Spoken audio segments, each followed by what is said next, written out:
Well, pro-Palestinian protests continue to happen around the world. They started in America, of course, where one is continuing right now in Los Angeles, and they've spread to Australia, in Sydney, also in Melbourne. Well, today, Jewish students confronted pro-Palestinian protesters at Melbourne University in a face-off. Have a look at what happened.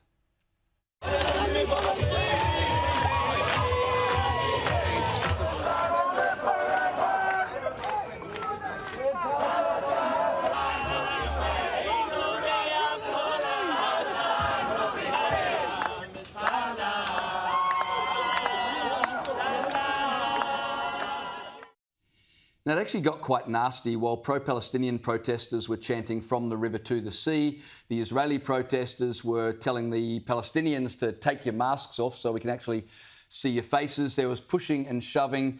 Liz, we've talked about this ad nauseum. Things will continue to get worse. We're seeing what's happening in America. We've been showing vision of that. You can see it on your screen right now, where we've got riot police arresting students at UCLA. Let's have a look at that for a moment. You can see that the police have moved in there. Students were wearing hard hats from building sites, arming themselves with rubbish bin lids. It's just unbelievable that you've got uni students. At one stage, police actually had to retreat from the encampment because hundreds of students were pushing them back. You can see there a student being arrested. Scenes like this in America are going to happen here if authorities here don't look at that, learn and take action. Yeah, so yesterday we were talking about the fact that Columbia University, which were basically holding the campus to siege, they finally sent the police in, cleared it out with SWAT teams. Now we're seeing the same happen on campus at UCLA. And back to the story you were just talking about in Melbourne University today,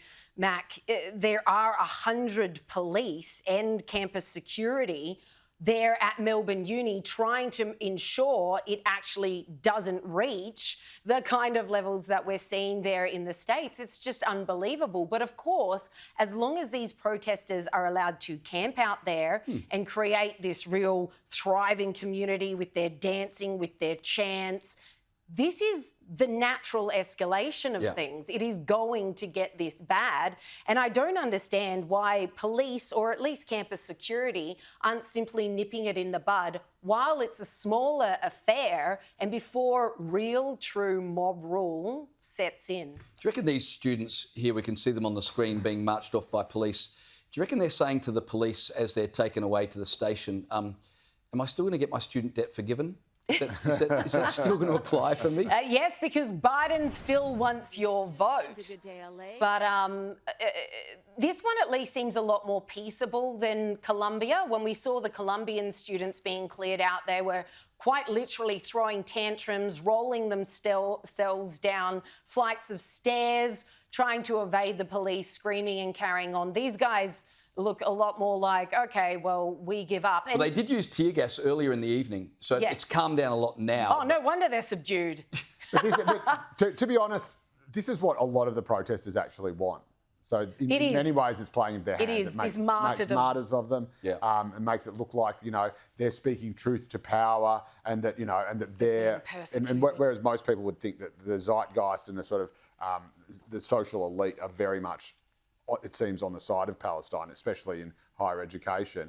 This makes them look like the harmless, the hapless, helpless victims of a sort of oppressive state that's propping up the evil, apartheid, genocidal state of Israel. So, again, this is why I think free speech should always win the day, because when you try to shut something down, it makes it look like crazy people who are in fact deranged. I mean, it was better to have the protesters saying on ABC radio yesterday that they had unconditional support for Hamas. That's the sort of stuff that's going to get them, not just dragging them off and chucking them in the back of a divvy van. No, well, that only happens once it does escalate into violence, which is that's right. You have to stop the obviously the cops have to stop the violence and have to stop any confrontation between Jewish groups and these guys. Which is what they were trying to do today. Which is what it's going to get very ugly. That's right. But again, when people say, why can't the cops just come in and just drag all these people away, that is playing into their hands. And it's also, anti-free speech. And as we've seen... Well, it's not anti-free speech because they're trespassing.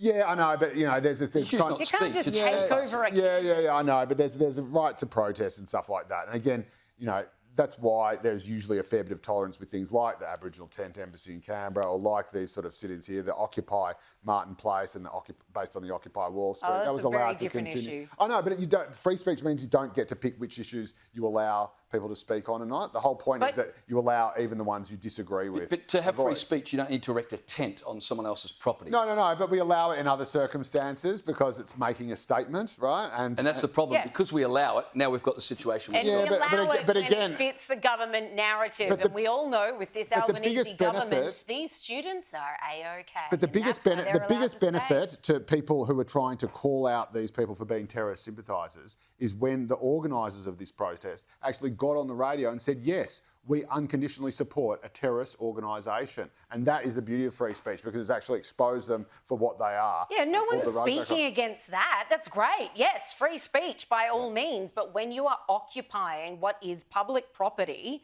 then that shouldn't be legal. There is a line there. You can protest without doing any of that stuff. Yeah, well, I agree.